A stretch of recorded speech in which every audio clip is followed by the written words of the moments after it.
Assalamualaikum warahmatullahi wabarakatuh. Mari bersama-sama. Waalaikumsalam warahmatullahi wabarakatuh. Waalaikumsalam. Mari bersama-sama ucapkan selamat datang kepada pemateri webinar yaitu Melania Febriani, Praktisi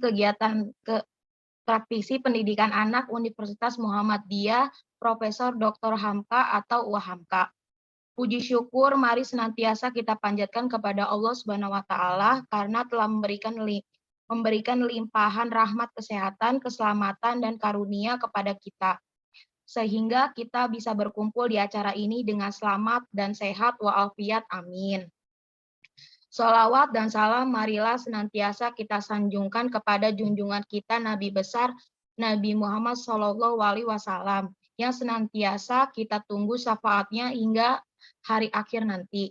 Selanjutnya saya Anissa Hilda, mahasiswa dari Universitas Islam 45 Kota Bekasi, akan membacakan susunan acara pada hari ini.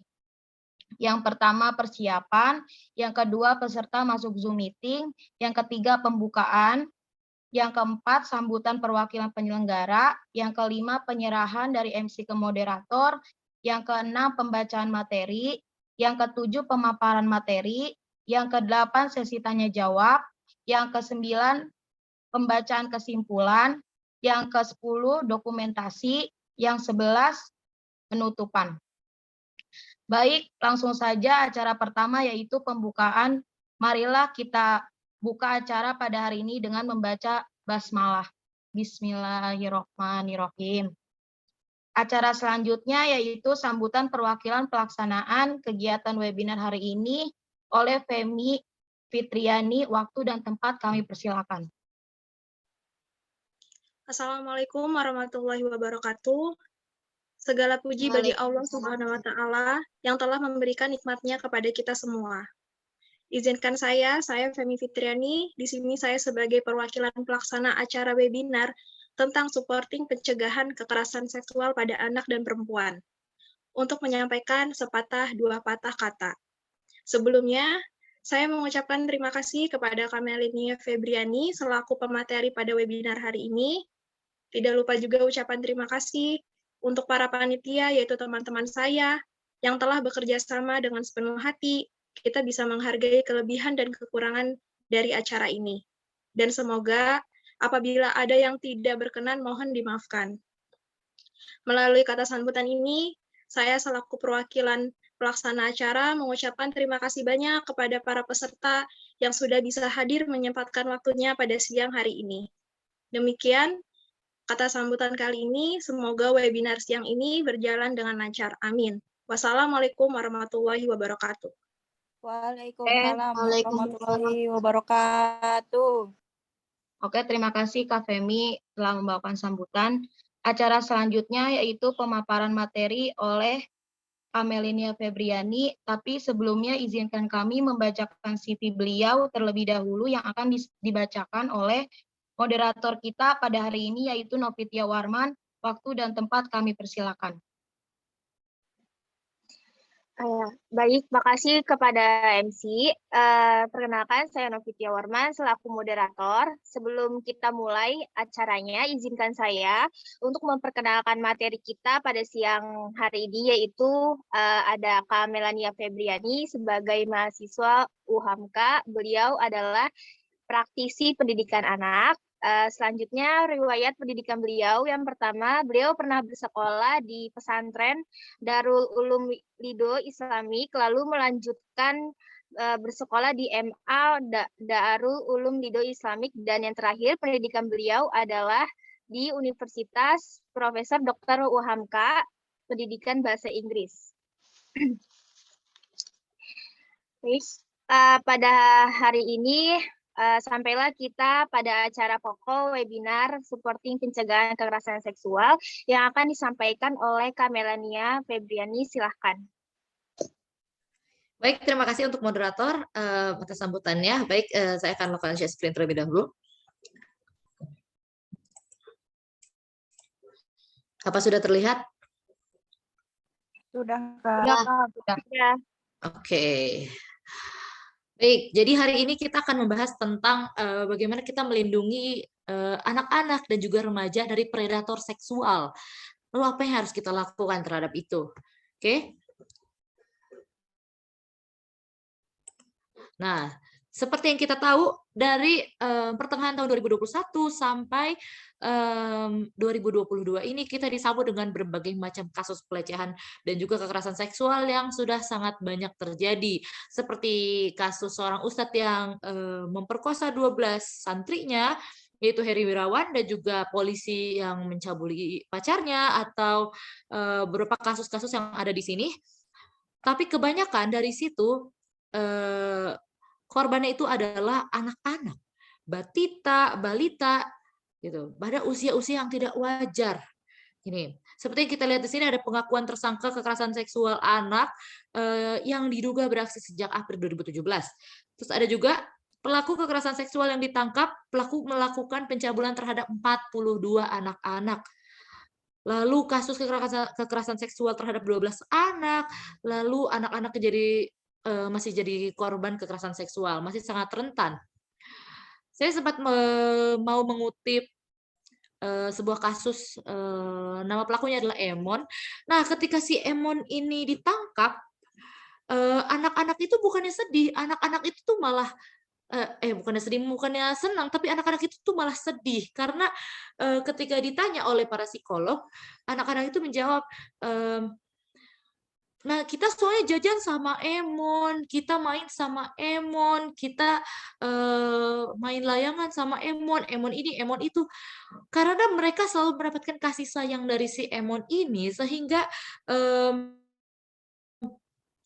anak-anak ini sebenarnya tidak sadar kalau mereka itu sedang dalam bahaya. Anak-anak ini tidak sadar bahwa perlakuan yang dilakukan Emon terhadap dirinya itu adalah sebuah pencabulan. Karena yang mereka inginkan saat itu adalah rasa kasih sayang orang lain yang bisa memenuhi relung jiwa dia. Maka itu anak-anak itu sebenarnya mudah terhasut dari dua hal. Yang pertama itu adalah bujuk rayu, ya, dan yang kedua adalah mengancam.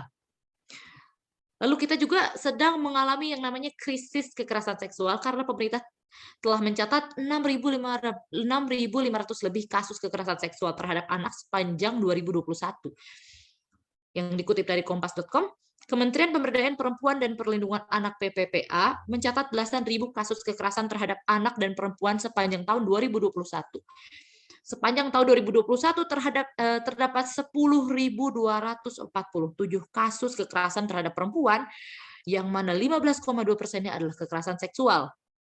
Jadi kita bisa tahu kan bahwa tahun 2021 itu memang tahun yang cukup menjadi puncak dalam kasus kekerasan seksual.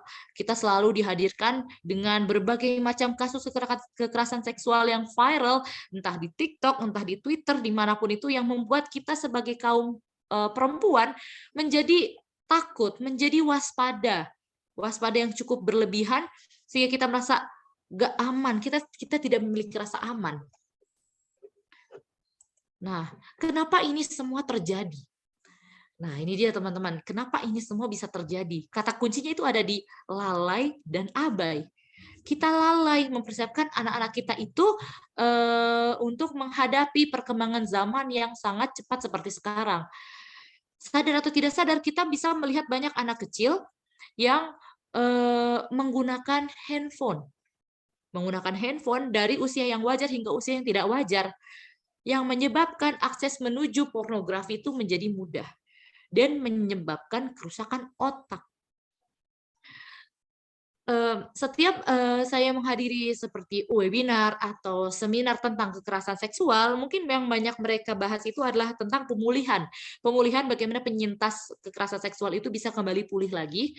Tapi hari ini saya mau lebih concern kepada akarnya. Tapi semuanya itu jarang yang membahas tentang akar, kenapa sih ini semua terjadi. Oke, akar dari semua yang terjadi itu adalah kerusakan otak. Seperti yang tadi, kita lalai tidak mempersiapkan adik-adik kita, ponakan-ponakan kita tentang perubahan zaman yang begitu keras, sehingga akses mereka menuju internet sangat mudah dalam usia mereka yang belum bijak, sehingga akses menuju pornografi atau berbagai macam hal-hal yang vulgar di internet itu bisa masuk ke dalam otak mereka dengan mudah dan menyebabkan kerusakan otak. Otak yang rusak karena pornografi itu rusak di bagian yang menyebabkan orang itu tidak takut akan konsekuensi. Makanya predator-predator seksual itu nggak takut sama hukuman, mau dikebiri atau mau ditangkap polisi, mau di penjara, mereka tidak peduli, mereka tidak takut. Karena itu mereka disebutnya predator. Mereka bukan lagi sebuah pelaku atau apa, mereka lebih cocok disebut penjahat. Mereka adalah penjahat seksual.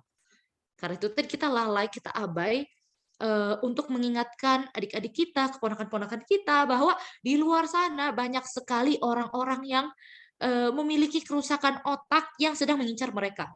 Kita tuh terlalu lalai, tidak mempersiapkan diri mereka dengan baik, tidak mempersiapkan diri kita sendiri juga dengan baik. Kita merasa semua aman-aman saja. Kita nggak sadar bahwa apalagi dampak COVID-19 ini nih, orang banyak di rumah, banyak buka HP, banyak buka internet, kita nggak bisa dong mengontrol seberapa jauh dia membuka internet itu, seberapa berpengaruh itu terhadap otak dia. Oke? Karena itu kerusakan otak ini menjadi akar permasalahan adanya pelecehan seksual. Kita bahkan sempat gak sih kita berpikir kalau kita lihat berita tentang pelecehan seksual, bapak-bapak melecehkan 12 anak laki-laki gitu di usia balita. Itu kan benar-benar di luar nalar kita sama sekali. Mengapa ada orang laki-laki dewasa bisa-bisanya mencabuli anak-anak satu gender lagi sama dia? Kalau bukan kerusakan otak, apalagi penyebabnya?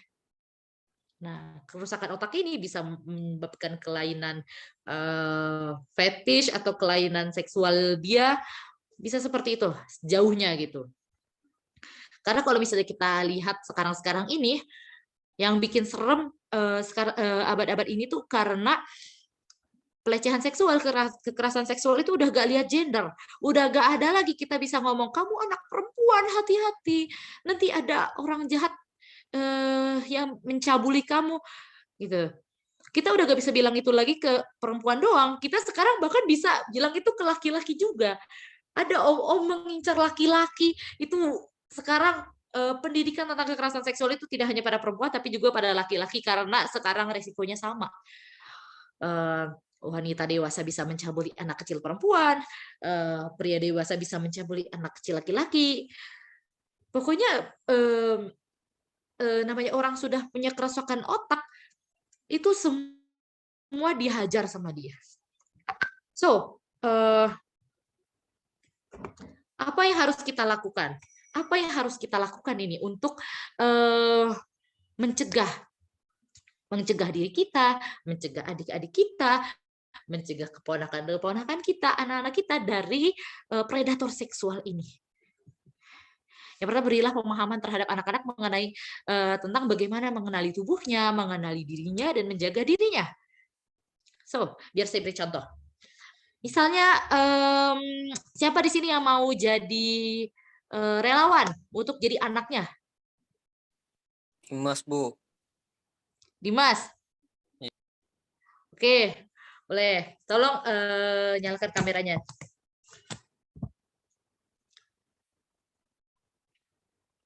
Siapa ini ya tadi yang mau jadi relawan? Itu Disma tuh. Oke.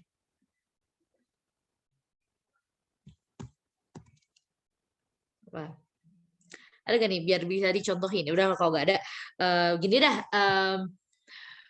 Kita tuh kasih pemahaman kepada anak-anak tentang mengenai tubuhnya itu, ajarkan ke mereka kalau kamu perempuan, kamu laki-laki, kamu berdua itu berbeda, gitu. Kamu diciptakan Allah berbeda, tubuhnya berbeda, otaknya juga beda, gitu. Jadi, misalnya kamu kan perempuan, gitu, dada kamu berbeda dengan laki-laki, gitu. Jadi kamu jangan sampai disentuh oleh sembarangan orang gitu.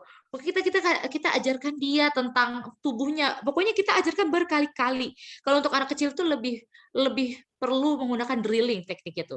Drilling itu tekniknya itu seperti pengulangan, diulang terus sampai dia paham. Sampai dia tuh ketanam di otak dia kalau oh, saya itu beda dengan laki-laki badannya, anak kecil tuh misalnya. Saya harus menjaga diri saya. Pokoknya dia sampai punya pikiran begitu, kita harus terus ulang-ulang ke dia, ajarkan terus-menerus tentang bagaimana cara dia mengenali diri tubuhnya, mengenali dirinya dan menjaga dirinya. Oke. Lalu anak-anak itu memerlukan kasih sayang dan perhatian.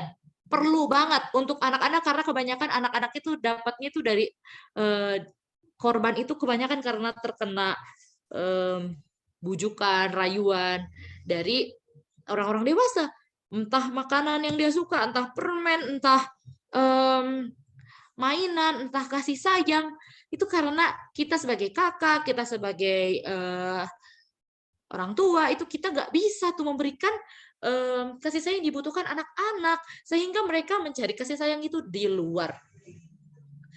Makanya ketika mereka, kalau misalnya mengutip dari kasus yang Emon tadi, kenapa mereka bisa begitu sedih ketika orang yang selalu melakukan pencabulan terhadap mereka itu ditangkap? Karena mereka itu berpikir Emon itu baik karena memberikan kasih sayang, ngasih makanan, kasih mainan, gitu. Padahal mereka sendiri tidak sadar kalau mereka tuh adalah korban dari kekerasan seksual. Tuh. Jadi kita harus kasih sayang dan perhatian ya. Kelengketan antara orang tua dan anak itu penting sekali. Oke, sebagai contoh misalnya begini, untuk bisa mendapatkan komunikasi yang pas dengan anak tuh. Karena kita misalnya kita sebagai anak itu kita kalau misalnya mengalami sesuatu yang buruk, kadang takut untuk bicara dengan orang tua, apalagi dalam urusan hal seperti ini. Gimana sih kita mindset kita aja udah mindset tidak mau melapor karena tuntutan sosial pastinya, budaya patriarki di Indonesia. Dan juga kita merasa semakin kita dewasa ada jarak yang tidak terlihat antara kita dengan orang tua kita. Nah, bila suatu saat nanti kita mau anak-anak kita itu lebih jujur dan terbuka terhadap kita harus bisa membuat mereka itu merasa kalau mereka tuh benar-benar dekat sama kita. Bilang aja begini, "Nak, kamu dan mama itu benar-benar dekat sekali. Kamu itu ada dulu tuh ada dalam perut mama, gitu kita sangat dekat. Jadi tidak boleh ada rahasia ya." Gitu. Ini rahasia antara kita berdua saja. Buatlah kesan kalau misalnya Anda itu adalah ibu atau ayah yang bisa dipercaya. Gitu. Dia bilang, ini rahasia antara kita berdua saja ya. Kamu kalau misalnya ada orang mengancam kamu, katakan dalam hati itu bohong. Kalau misalnya mau ancam kamu bilang mamah kamu mau dibunuh, ayah kamu mau dibunuh, itu bohong. Mama dan ayah akan menjaga kamu, akan mengejar orang itu agar kamu merasa aman. Buat anak itu benar-benar merasa aman, merasa mereka itu memang perlu untuk melapor gitu. Jadi kita tuh harus memperhatikan itu. Connection-nya harus kuat antara orang tua dan anak. And then agama nggak boleh lepas. Ajarkan pemahaman agama. Seperti menundukkan pandangan, menutup aurat, menjaga kemaluan, misal kayak gini, sering terjadi perdebatan panas antara pria dan wanita tentang pelecehan seksual. Perempuan membela, itu mah pikiran dia aja yang kotor, baju gak ngaruh. Laki-laki membalas, ih gak ada gula, gak ada semut. Perempuan itu duluan yang bajunya terbuka. Tapi faktanya ribuan kasus pelecehan seksual itu tidak melihat dari pakaiannya. Bahkan banyak pakaian yang tertutup. Tapi perempuan jangan senang dulu. Jangan tiba-tiba merasa karena ya kan baju tuh gak ngaruh. Itu mah dia aja yang salah. Sehingga dia tetap memakai baju terbuka kemana-mana. Gitu.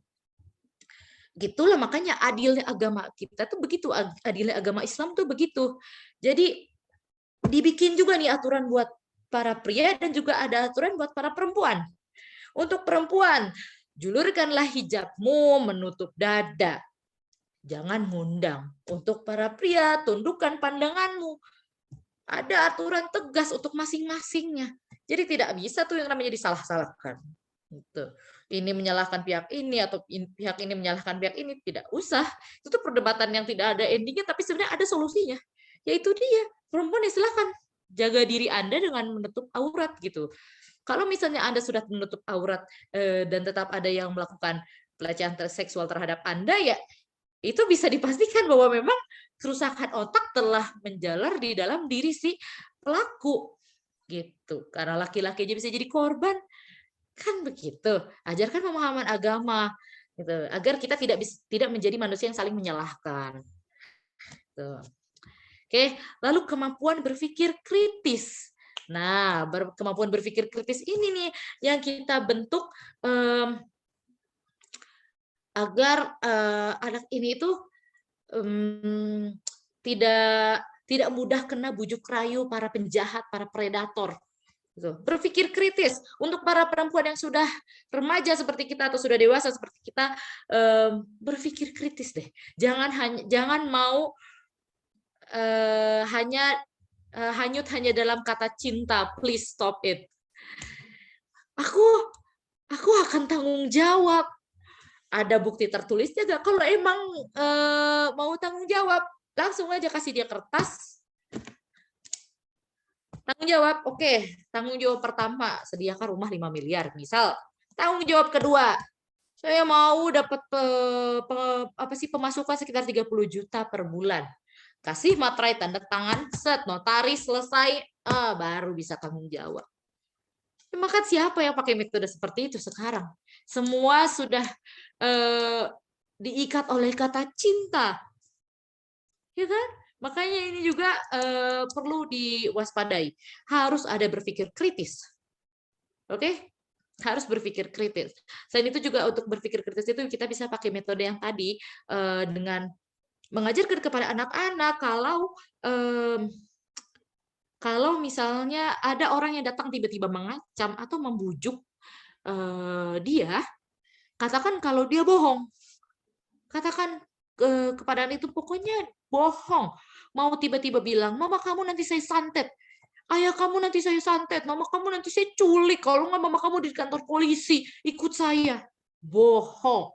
Ajarkan pada dia bohong. Apapun yang dikatakan oleh orang-orang tidak dikenal luar sana, yang tiba-tiba datang, katakan itu bohong.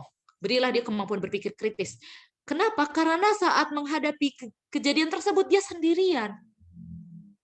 Dia sendirian, makanya kita harus bisa mengajarkan dia berpikir kritis dan memiliki mandiri juga bertanggung jawab. Mandiri karena dia waktu terkena kejadian buruk seperti itu, dia kan sendiri.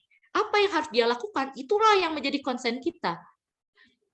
Supaya si anak-anak ini, si remaja-remaja ini tidak rawan bila sendirian. Bagaimana cara dia problem solvingnya? Bagaimana cara dia menyelesaikan hal tersebut? Waduh, ini ada orang nih tiba-tiba ngajak pergi, gitu. Katanya mama aku masuk polisi, gitu. Aku harus apa? Gitu. Kita ajarkan pada dia gimana caranya untuk mandiri bertanggung jawab dengan diri sendiri, bertanggung jawab dengan orang-orang sekitar dia. Untuk para laki-laki jangan ya, ingat harus bertanggung jawab, gitu. Mandiri dan bertanggung jawab. Supaya bagaimana dia bisa menjaga dirinya sendiri dan bertanggung jawab kalau misalnya ada hal yang mengganggu dia, itu dia bisa berani untuk lapor, berani untuk bilang pada orang tuanya, mama ada orang jahat, dia pegang-pegang tubuhku, gitu. Aku harus apa, gitu. Berani untuk mengungkapkan isi pikiran dia dan nggak takut. Memang ada sih penjelasan psikologisnya ketika kita kadang suka berpikir sama para korban itu, kadang kita suka berpikir negatif seperti, kok dia malah diem aja sih, bukannya kabur? Karena memang ada efek psikologis, kalau misalnya orang itu takut, dia bakal diem. Saking takutnya dia bakal diem. Karena itu kita harus mengajarkan dia berpikir kritis dulu. Jadi sebelum hatinya takut duluan, sebelum jiwanya takut duluan, itu otaknya udah jalan duluan tuh. Otaknya langsung berpikir, oh enggak. Masih ada jalan keluar. Harus punya problem solving. Gitu. Gak bisa nih tiba-tiba misalnya di kereta tuh, tiba-tiba ada orang pegang-pegang tuh. Saking takutnya dia diem. Duh, gimana nih, takut banget kalau misalnya nepis gitu kan. Awas, bisa kayak gitu. Saking takutnya kita gak berani kayak gitu. Karena kita sudah terlanjur menjatuhkan diri kita ke dalam rasa takut itu. Coba kalau bisa kita masih fokus tetap berpikir kritis, fokus, enggak ini ada orang macam-macam nih. Kalau misalnya kita takut, kalau misalnya kita diem, kita jadi korban. Tepis aja tangannya. Ini tempat umum, teriak, lari, banyak cara untuk melindungi diri. Asal akal tetap di depan. Pokoknya harus tetap fokus. Gitu. Nah, ini adalah hal yang bisa kita ajarkan kepada anak-anak dan juga kepada keluarga-keluarga kita yang masih kecil supaya dia tuh paham bahwa hal ini adalah hal yang sangat penting untuk mereka pelajari, yaitu ajarkan 3 area sentuhan. Oke, tolong dengan Husniah mungkin bisa menjadi relawan saya karena ini benar-benar perlu contoh.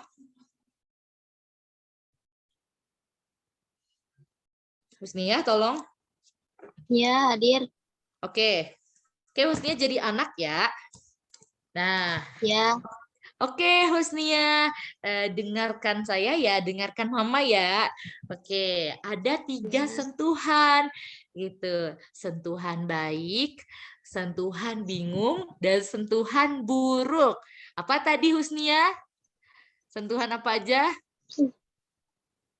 Sentuhan baik, sentuhan. Oke, Sentuhan baik, bingung, dan buruk. Oke, bagus. Dan buruk. Oke. Nah, untuk sentuhan baik. Tunggu sebentar. Oke. Untuk sentuhan baik, kita bisa start dari sini nih. Untuk sentuhan baik itu adalah sentuhan.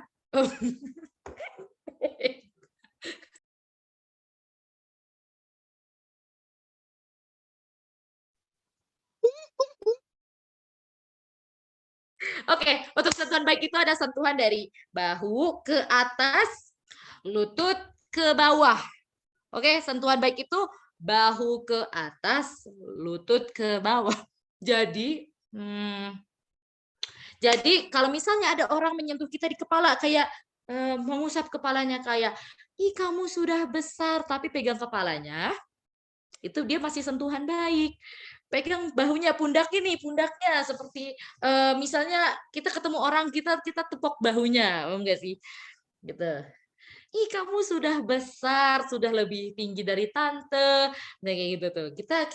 Kita usap bahunya, itu masih sentuhan baik. Tapi bagaimana kalau misalnya dia turun? Gitu. Bagaimana kalau misalnya dia turun nih, set ke arah punggung? Reaksinya apa tuh? Reaksinya bingung. Iya, reaksi dia tuh bingung. Ih, wah, gitu. Tiba-tiba tangannya jatuh nih, tangannya turun ke punggung. Itu reaksinya membuat bingung. Nah, sentuhan bingung itu dari bawah bahu sampai atas lutut. Oke, dari bawah bahu sampai atas lutut. Itu adalah sentuhan yang membuat bingung. Nah, sentuhan buruk gimana sentuhan buruk? Ayo semuanya tolong tangannya disilang ke sini. Oke, tangannya disilang sini. Nah, ini dari sini sampai sini baju ya area tubuh yang tertutup baju renang. Dari sini sampai sini itu adalah sentuhan yang buruk. Oke? Itu adalah sentuhan yang buruk. Nah, sekali lagi, sentuhan yang baik ada di bahu ke atas, lutut ke bawah. Sentuhan yang bingung, bahu ke bawah, sampai atas lutut. Sentuhan buruk adalah bagian tubuh yang tertutup pakaian renang. Nah, itu kita ajarkan saja tuh sama mereka. Kalau misalnya kita tiba-tiba ini kalau misalnya tiba-tiba orang itu tiba-tiba menyentuh area yang bingung, kita harus melakukan apa?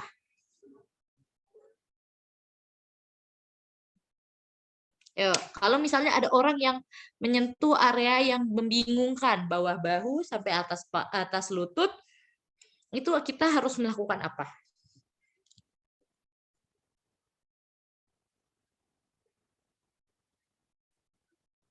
Ayo, ada yang bisa jawab? Pakai naluri kalian saja. Kalau misalnya kalian ada di dalam kondisi ada orang tiba-tiba pegang-pegang dari area bawah bahu sampai atas paha, dari sini gitu. Itu kita harus melakukan apa? Marah-marah, Kak, marah-marah. Marah-marah, tepis tangannya, teriak, jangan gitu, jangan sentuh-sentuh aku, bisa gitu, tepis saja. Nah, tapi untuk yang sentuhan buruk, karena dia concernnya lebih besar, dia lebih berbahaya, itu kita harus lebih tegas. Kalau yang bikin bingung aja tuh yang sekedar punggung, area punggung bawah sini, langsung aja kita tepis. Jangan gitu. Jadi dulu pokoknya buat dia kaget, jangan. Ih, jangan. Apaan coba kayak gitu? Langsung aja, jangan gitu. Jangan sentuh. Nah, kita buat dia kaget. Buat suara yang keras supaya dia diam, dia gak berani melakukan hal aneh-aneh lagi.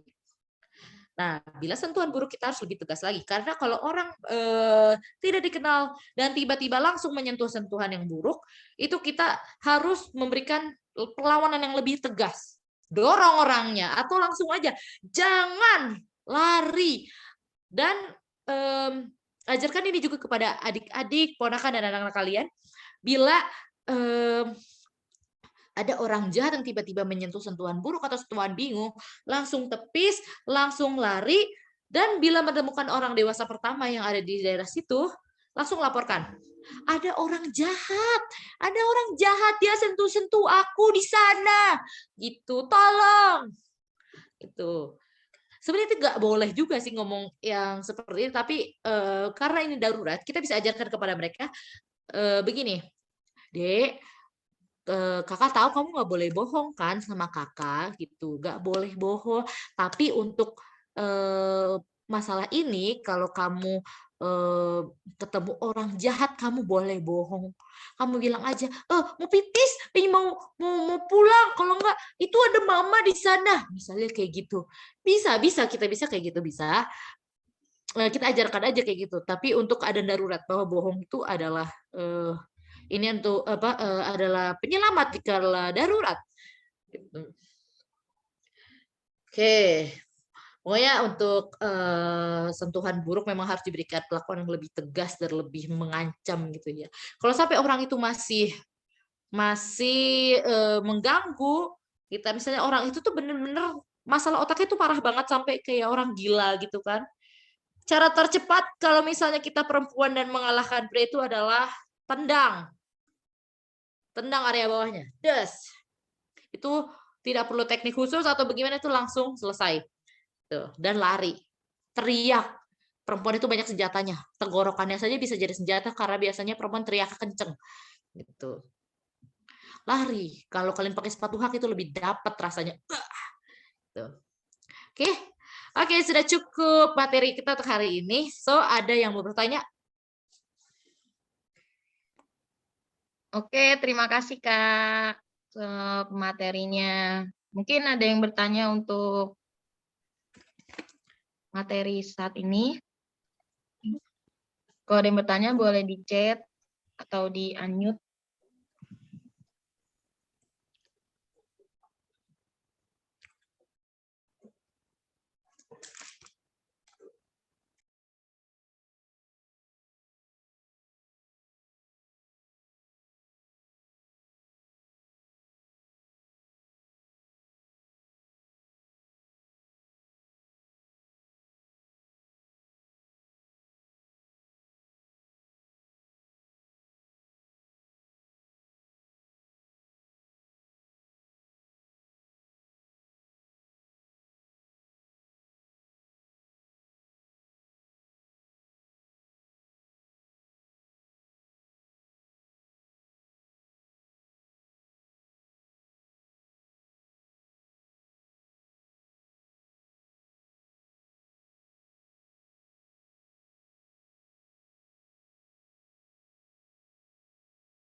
Baik, apa tidak ada yang ingin bertanya?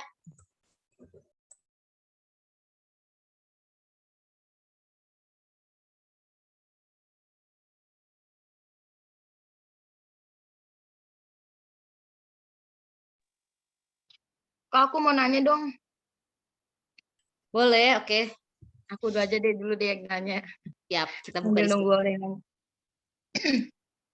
Apa sih yang harus dilakukan agar perempuan itu tidak ada lagi korban kekerasan seksual?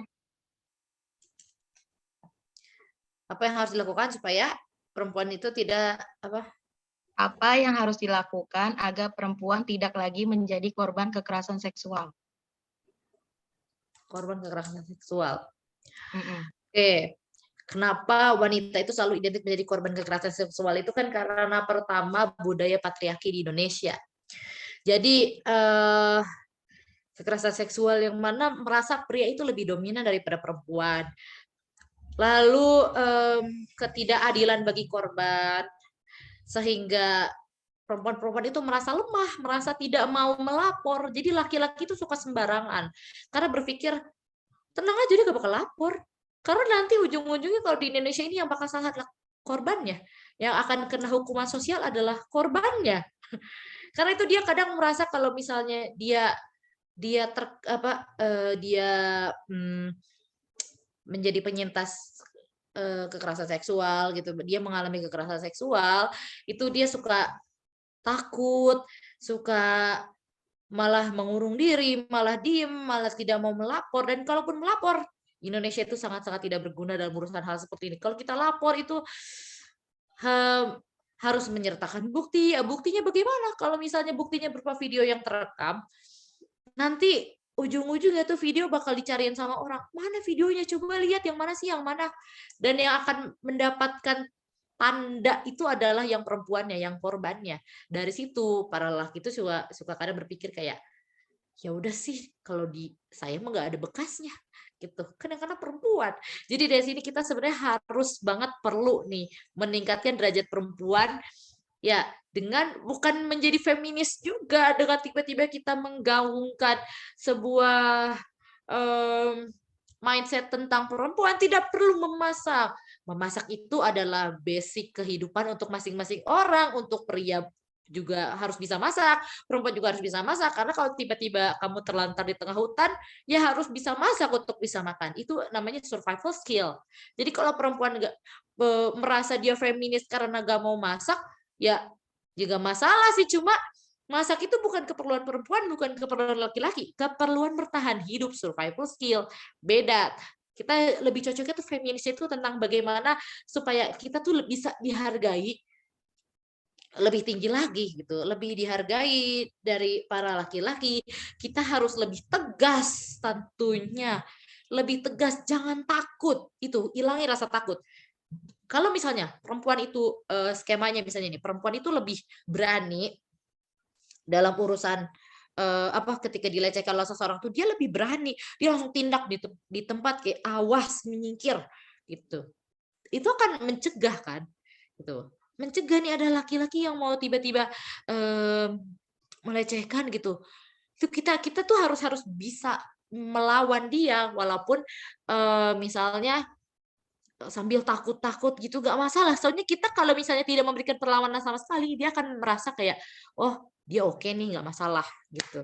Tapi kita setidaknya walaupun kita tidak bisa bela diri, kita misalnya tidak bisa bela diri teknik bela diri gitu, tapi kita bisa membela diri kita dengan verbal kayak apa sih, kita tuh kayak ngasih tanda kalau kita tuh nggak mau, minimal tuh kayak gitu, minimal dari tatapan mata atau dari kayak gitu aja bisa gitu. Itu cukup untuk membantu diri kita, apalagi kebanyakan pelecehan seksual itu terjadi di muka umum itu di kereta, di stasiun, di sekolah, karena tempat umum itu kalau misalnya dia mau macam-macam sama kita sampai bunuh kita atau bagaimana itu nggak bakal karena kebanyakan di tempat umum, jadi kita bisa langsung ngasih perlawanan set gitu.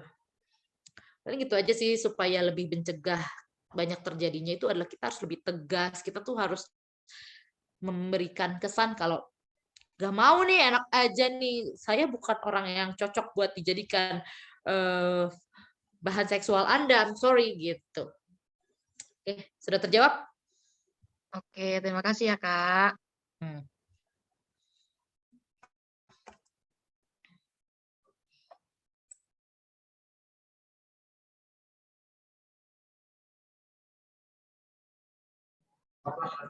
Izin bertanya, Kak.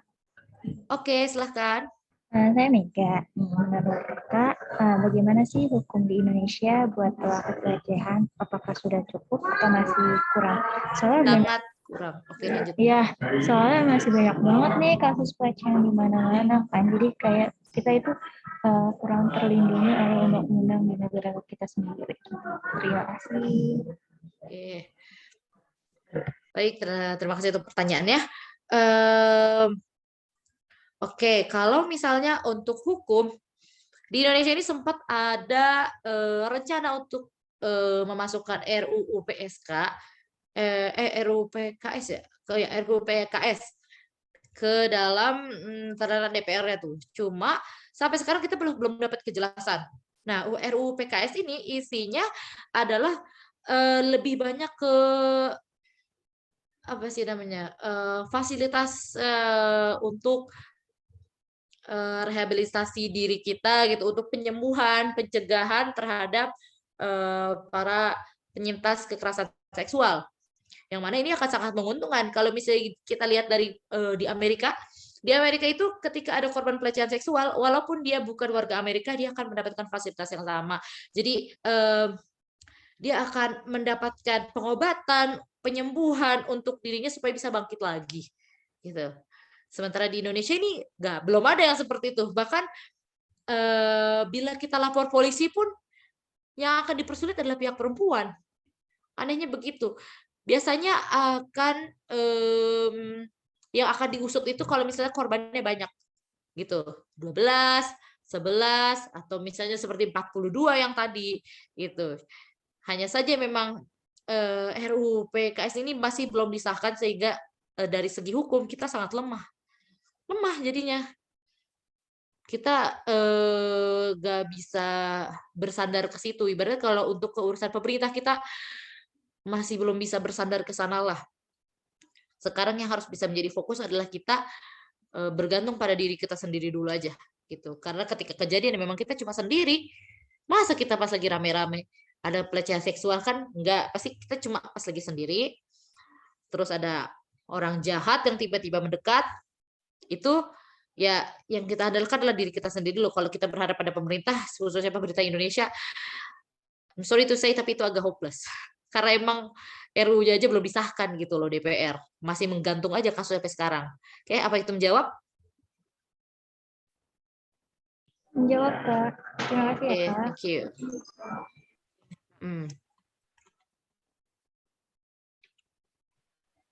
Oke. Ini ada yang bertanya. Mohon maaf sebelumnya, saya bertanya lewat chat. Saya Desita ingin bertanya bagaimana pencegahan untuk laki-laki yang mendapatkan pelecehan seksual. Laki-laki juga bisa mendapatkan pelecehan seksual sekarang. Banyak banget. Apalagi, kekacauan gender pada zaman sekarang itu benar-benar sudah tidak tertolong. Bahkan kambing pun dilecehkan. Kambing pun dilecehkan saking parahnya zaman sekarang. Kalau misalnya pencegahan untuk laki-laki, ini maksudnya pencegahan untuk laki-laki yang mendapatkan pelecehan seksual tuh korbannya laki-laki kan?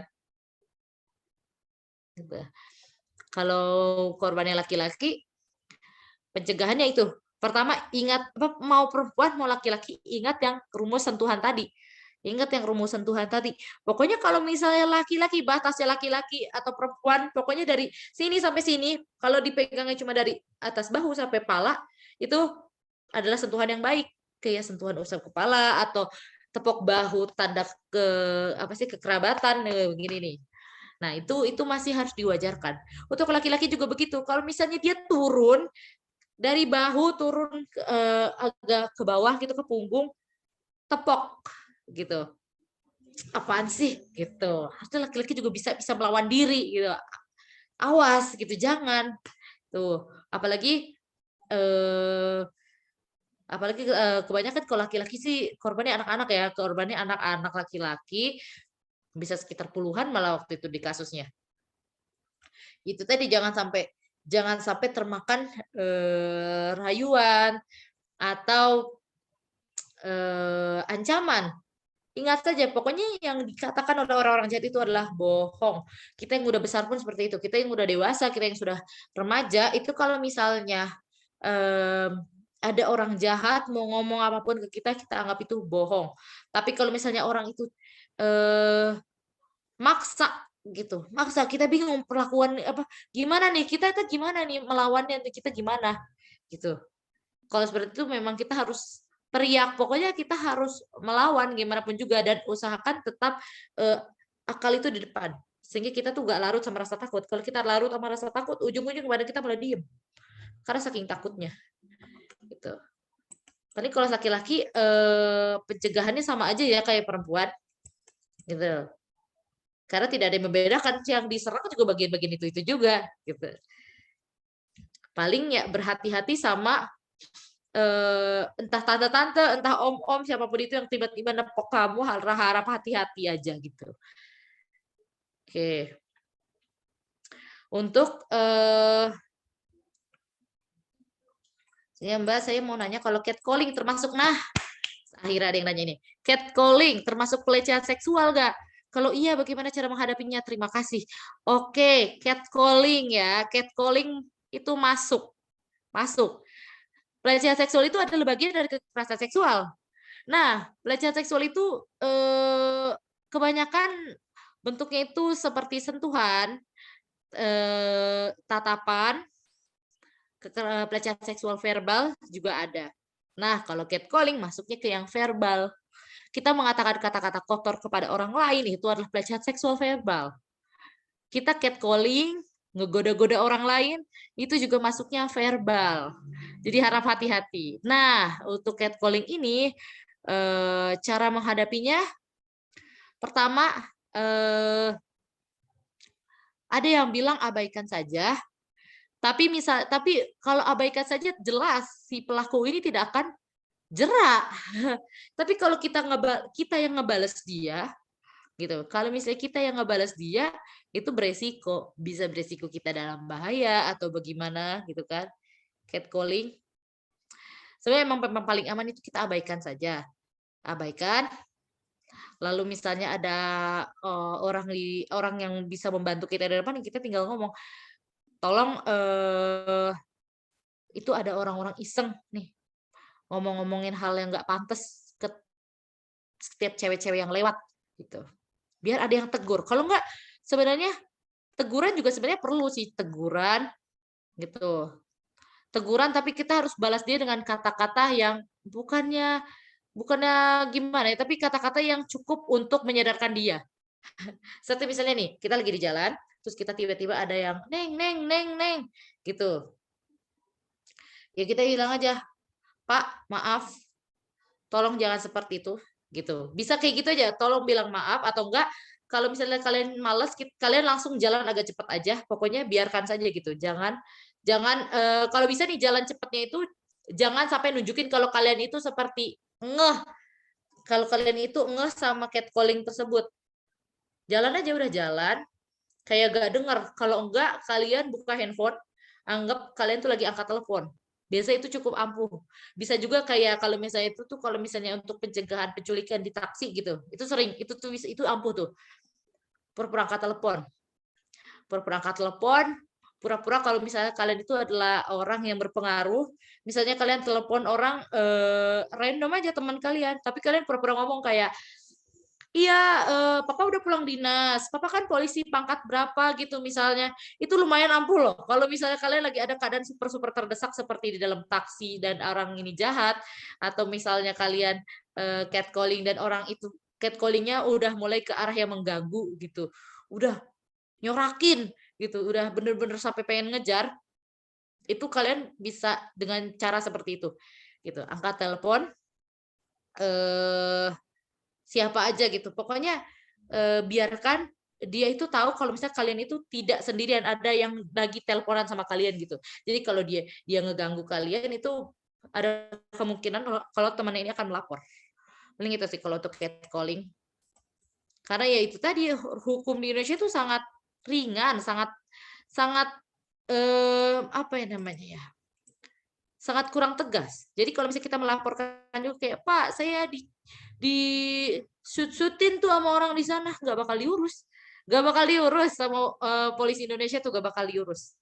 Jadi emang urusan seperti ini emang gimana kitanya aja sih. Gitu. Oke, ada lagi yang mau bertanya? Baik Kak, ada yang bertanya dari Ibu Nada. Saya bacakan ya. Assalamualaikum Kak. Mau bertanya lewat chat. Mau tanya bagaimana cara menangani anak ketika sudah mengalami kekerasan seksual. Oh, bagaimana untuk anak yang sudah mengalami kekerasan seksual? Iya benar. Oke, bagi anak yang sudah mengalami kekerasan seksual, pertama jelas untuk anak yang ini dari Ibu Nada ya. Oke Ibu, kita misalnya nih kita sebagai ibu dari anak yang mengalami kekerasan seksual, hal paling pertama, paling mendasar yang bisa kita lakukan adalah tidak menghakimi dia, tidak asal mengambil keputusan, karena bisa jadi keputusan yang kita ambil itu salah, keputusan yang kita ambil itu justru malah memberatkan dia kalau kita malah tiba-tiba bilang, kamu sih lagian mau aja. Itu biasanya tuh orang tua Indonesia tuh bakal gampang banget keluar omongan itu tuh. Kamu sih lagian mau aja, bukannya ini, bukannya itu. Gitu. Tenangkan dulu anaknya, Bu, gitu. Tenangkan dulu, kita tenangkan.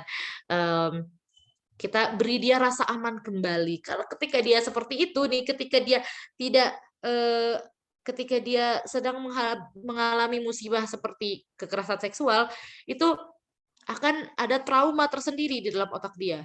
Ada trauma sendiri di dalam jiwa dia. Yang mana kalau trauma itu tidak disembuhkan, itu bisa menyebabkan fobia, bisa menyebabkan ketidakproduktifan, belajar susah, bekerja susah, kemana-mana ngerembet, karir dia turun, pokoknya kemana-mana jadi sulit. Akarnya itu traumanya itu harus sembuh. Bisa diterapi atau bisa seperti meditasi atau bagaimana caranya supaya si traumanya itu bisa sembuh gitu. Terapi pada psikiater memang paling dianjurkan.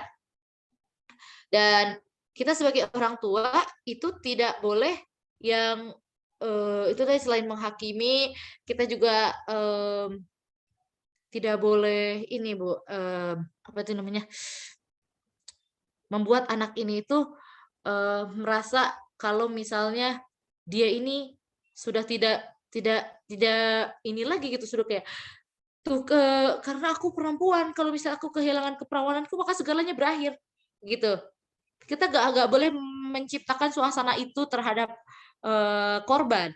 Kita harus memberikan pencerahan bahwa enggak kok, belum berakhir. Kita cari tahu cara supaya orang itu dihukum, ya.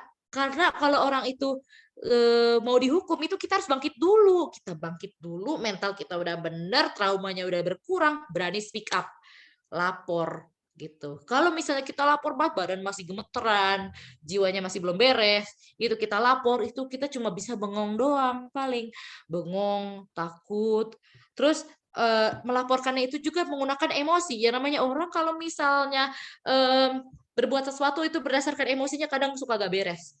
Tapi kalau misalnya dia udah tenang, itu dia enak jelasinnya tuh. Dia lapor, dia bisa rinci gitu. Bahkan ada korban pelecehan seksual yang dari salah satu universitas di Indonesia itu dia ketika ditanya sampai gak ingat loh. Sampai saya sampai gak inget NIM saya gitu ketika mau melaporkan dosennya itu dia sampai gak inget NIM-nya. Berarti kan itu separah itu efeknya. Efek traumatisnya tuh parah banget. Jadi fokus utamanya itu adalah traumanya dihilangin, jangan dihakimi, beri rasa aman, bilang mama ada buat kamu gitu. Mama nggak bakal kecewa sama kamu, mama nggak bakal salahin kamu gitu. Kalau misalnya seorang anak dapat kata-kata dari orang tua seperti kamu nggak akan mamasalahin kok, kamu dibela, merasa terbela, itu biasanya rasa sembuhnya itu lebih cepat sih. Kalau saran saya begitu. Terima kasih sudah bertanya, Bu. Oke. Oke, ada lagi mau ditanya?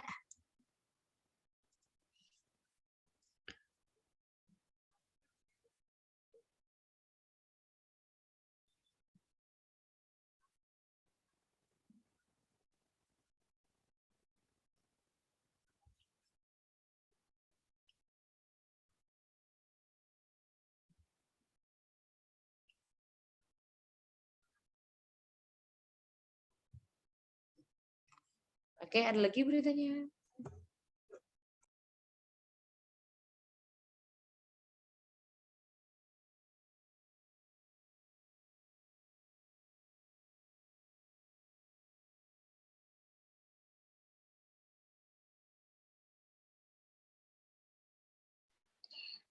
Oke Kak, ada yang ingin bertanya lagi dari Ibu Tami. Pertanyaannya, bagaimana kita hilangin rasa takut untuk mengungkapkan telah terjadinya pelecehan pada seseorang? Seperti itu pertanyaannya Kak. Bagaimana menghilangkan rasa takut untuk melapor? Bagaimana kita menghilangkan rasa takut untuk mengungkapkan telah terjadinya pelecehan pada seseorang? Oke, supaya nggak takut untuk melapor ya. Iya, betul. Oke, untuk supaya nggak takut melapor, cari orang yang paling kamu percaya buat nemenin. Gitu. Cari orang yang paling bisa kamu percaya. Pertama, kasih tahu dulu ke dia, gitu. Aku misalnya nih, kamu mulai cerita dulu, bebannya dibagi dulu. Kalau misalnya langsung, gimana dong aku habis kena pelecehan seksual, langsung lagi panik-panik gitu ke polisi, itu kacau. Bagi dulu bebannya. Misalnya ke sahabat terdekat, kalau ke orang tua belum bisa, ke sahabat terdekat dulu. Aku mau cerita, tapi tolong jangan dihakimin, jangan dijudge sembarangan, tolong dengar dan tolong ngertiin aja. Jelaskan secara rinci, jelaskan segalanya sampai si sahabat kamu ini bisa merasa relate, bisa merasa empati dengan cerita kamu itu. Setelah itu, baru deh di akhir sampaikan maksudnya, jujur aja, aku masih takut kalau misalnya lapor, aku bingung, aku harus gimana, gitu. Dan minta tolong untuk dia membantu kamu untuk bicara. Lalu kedua, kumpulkan bukti. Buktinya tuh nggak perlu bukti seperti foto atau apapun yang tentang kegiatan tersebut. Bukti, misalnya bukti paling ringan itu gini nih, laporan nih. Kalau misalnya nih tips untuk melapor supaya tidak kelihatan kayak ngarang, itu harus jelas waktu, tanggal, jam biasanya, dan baju biasanya nih kayak gini. Misalnya kayak gini nih, beda kan ketika ada orang yang lapor, Pak, saya dilecehkan sama si A. Sama orang yang bilang, Pak, pada hari Sabtu tanggal 17 Januari 2019 pada pukul 20.30 di ruangan ini, saya bersama dengan orang ini, saya dilecehkan Pak sama dia. Gitu. Dia waktu itu masih pakai baju ini, begini. Gitu. Tolong iniannya gimana gitu. Kalau misalnya dia bilang, kamu ngarang, misalnya ini, kamu ngarang nih, masa kayak gitu. Tapi Pak, saya hafal betul kejadiannya sampai saya bisa menyampaikan kepada Bapak tanggal dan jamnya. Bapak mau bukti berupa apa, foto dan video? Bapak mau saya itu sebenarnya dilecehkan sambil terekam? Maksud Bapak seperti itu? Kan kalau begitu kita merasa kita tuh sampaikannya dengan logis. Kalau logis begitu, polisi harusnya udah gak bisa ini lagi dong. Kan kita udah jelasin logis. Gitu. Jadi kata-kata ambigunya, kata-kata yang membuat polisi itu ragu itu jadi lebih berkurang gitu. Dan carilah satu teman yang bisa terpercaya untuk membantu membantu dalam pelaporan. Saya dulu pernah saya dulu pernah ya melakukan pelaporan kejahatan di sebuah ruangan detektif gitu. Melaporkan tentang penipuan. Melaporkan tentang penipuan, dan polisi Indonesia itu sebenarnya tidak sebodoh-bodoh itu kok. Gitu. Asalkan kita juga tips dari saya kalau misalnya pas lagi laporan itu handphone itu nyalain rekamannya tapi dibalik taruh di meja. Jadi kalau misalnya ini polisi suatu saat ngebalikin fakta omongan dia yang bilang iya nanti kita bantu gitu. Iya nanti kita begini kita punya rekamannya.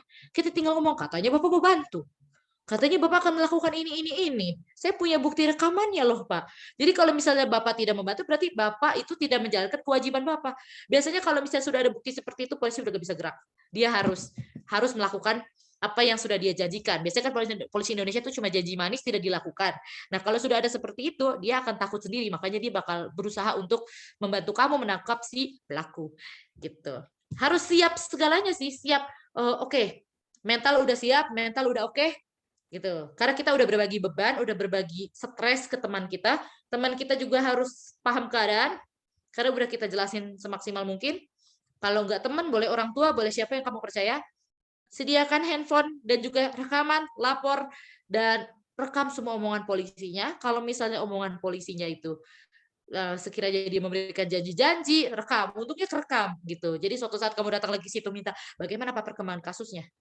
Gitu. Saya siap kok diajak kerjasama kalau Bapak nanya ciri-ciri orangnya atau nanya kejadian gimana, saya siap ngasih tahu gitu.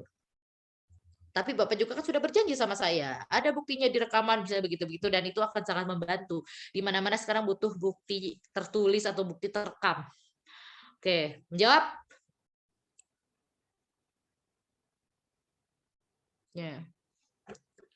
Oke, saya harap itu menjawab. Oke, ada lagi nih. Assalamualaikum, saya Jihan Fajira ingin bertanya, bagaimana cara bikin si pelaku pelecehan tersebut mendapatkan hukuman dan membuat dirinya menyesali perbuatannya? Jujur saja kemarin saya melihat berita di narasi, di situ dia menghadirkan Nadiem Makarim. Ada Nadiem Makarim di situ dan seorang mahasiswa ada videonya gitu, video call, tapi mukanya disamarkan, suaranya disamarkan, itu dia mengaku telah mengalami pelecehan seksual dari dosennya sendiri. Lalu dia ini apa sih namanya itu? Dia ketika ditanya sebenarnya harapan kamu tuh sekarang apa sih? Dia cuma menjawab, saya hanya mau pelakunya itu dihukum. Pasti itu semua harapan semua korban itu adalah pelakunya dihukum. Gimana pun caranya, pelakunya harus dihukum. Saya nggak mau tahu. Tuh. Kalau misalnya cara untuk hukum nih, hukum. Kalau misalnya hukum Indonesia masih kurang kuat untuk membantu kita gunakan hukum sosial.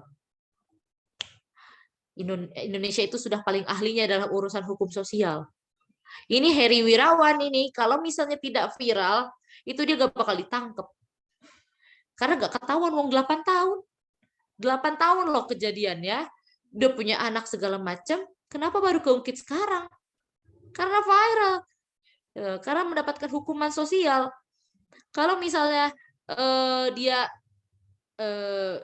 gak ada gitu misalnya orang yang berusaha nge-up kasus dia, itu dia gak bakal ketahuan kayaknya, apalagi lingkup pesantren kayak gitu gak bakal mencurigakan, jarang diperiksa pesantren tuh.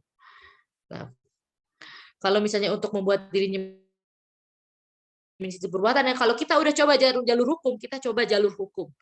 Kalau jalur hukum nggak bisa membantu, kita gunakan jalur ekstrim, itu jalur viral gitu. Kita bisa sembunyikan nama kita, tapi ya sembunyikan nama kita untuk menjaga kehormatan gitu kan.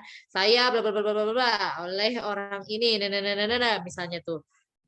Kalau misalnya tidak sendiri korbannya, kamu bisa mengajak orang lain juga untuk join gitu. Untuk join gimana cara kita menghukum si orang ini gitu.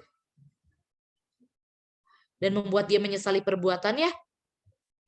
Kalau misalnya orang itu sudah mengalami kerusakan otak seperti yang tadi saya bahas, udah ada kerusakan otak, yang mana otak yang rusak karena pornografi itu ada di posisi yang membuat dia jadi gak takut sama konsekuensi, gak takut sama hukuman, gak takut sama orang ngebiri dia atau bagaimana, itu kalau untuk membuatnya menyesal itu agak susah, karena itu udah jadi penyakit.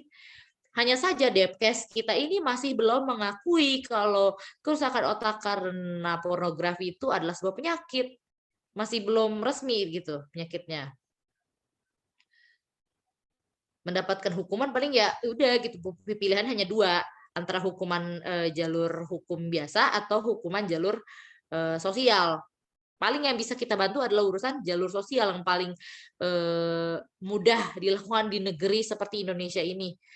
Gitu. Dan yang membuat dirinya menyesal ya tentu saja hukuman tersebut gitu. Hukuman kalau bisa hukuman sosial yang bagaimana caranya kita harus menyusunnya juga, menyusun kata-katanya juga meyakinkan, tanggalnya jelas, harinya jelas, tempat kejadiannya, pakaiannya dipakai pelaku, itu semuanya harus jelas supaya kesan ngarangnya nggak ada gitu. Bisa kesannya tuh nggak seperti kesan ngarang gitu. Apa itu menjawab?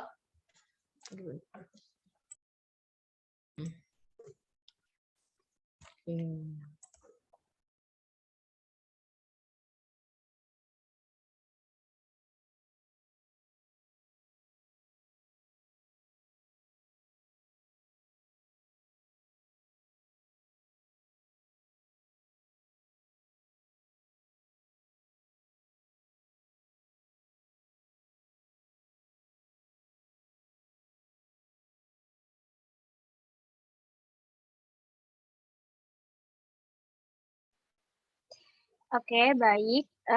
Terima kasih kepada rekan-rekan semua yang sudah bertanya, dan terima kasih juga kepada Kak Melania Febriani yang sudah menyampaikan materi dengan sangat jelas dan bermanfaat bagi kita semua. Sebelum saya serahkan ke MC, kesimpulan akan dibacakan oleh Kak Afifah Tiarasari. Dipersilakan. Baik, terima kasih kepada Novitia. Saya akan menyimpulkan bahwa materi yang telah dibawakan oleh Kak Melania Febriani mengenai kekerasan seksual pada anak dan perempuan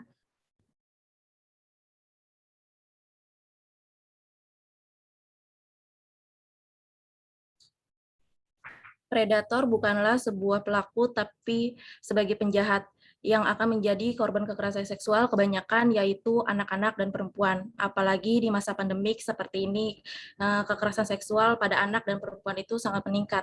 Maka dengan itu, peran orang tua itu sangat penting untuk mengawasi anak-anak dalam melakukan segala aktivitas seperti menjaga anak agar tidak menonton pornografi, mengajarkan anak berbagai sentuhan, dari sentuhan yang baik, sentuhan yang bingung, maupun sentuhan yang buruk yang akan berakibat untuk membahayakan si anak. Setelah itu pada intinya kekerasan seksual itu bisa terjadi oleh siapa saja, baik pria maupun wanita. Maka dengan itu kita harus bisa menjaga dan melindungi diri kita sendiri dari kekerasan seksual agar tidak terjadi apalagi atau menjadi korban kekerasan seksual. Itulah kesimpulan yang saya berikan. Saya kembalikan lagi kepada MC, yaitu Hilda. Baik, acara selanjutnya yaitu dokumentasi. Jika yang berkenan bisa di on kamera untuk difoto.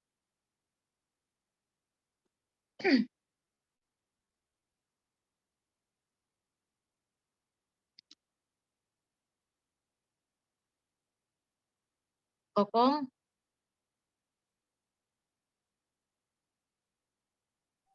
Silakan di-on-kan kameranya.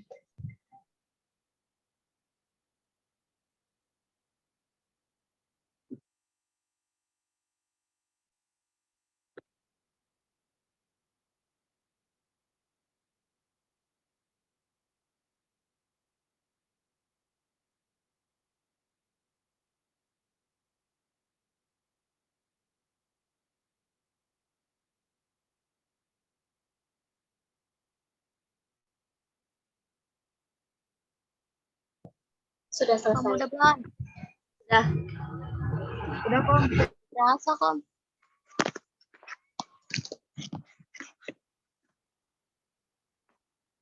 Mungkin langsung saja acara selanjutnya yaitu penutup.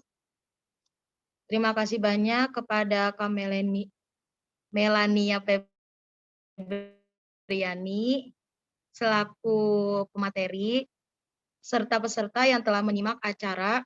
dari awal sampai akhir. Saya mewakili panitia yang bertugas menyampaikan mohon maaf atas salah kata dan perbuatan.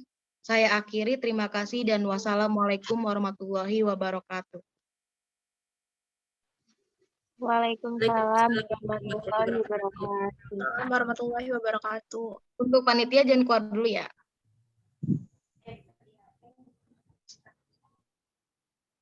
Terima kasih Mela. Terima kasih ya Mela. Terima kasih ya Kamela. Terima kasih ya Kak. Terima kasih, Kak. Turun sana lo. Tuh, aku bebek. Kan kamar mandi deh tadi. Sampai Jimmy, Allah. Itu matiin dulu recordnya. Oh iya. Kakak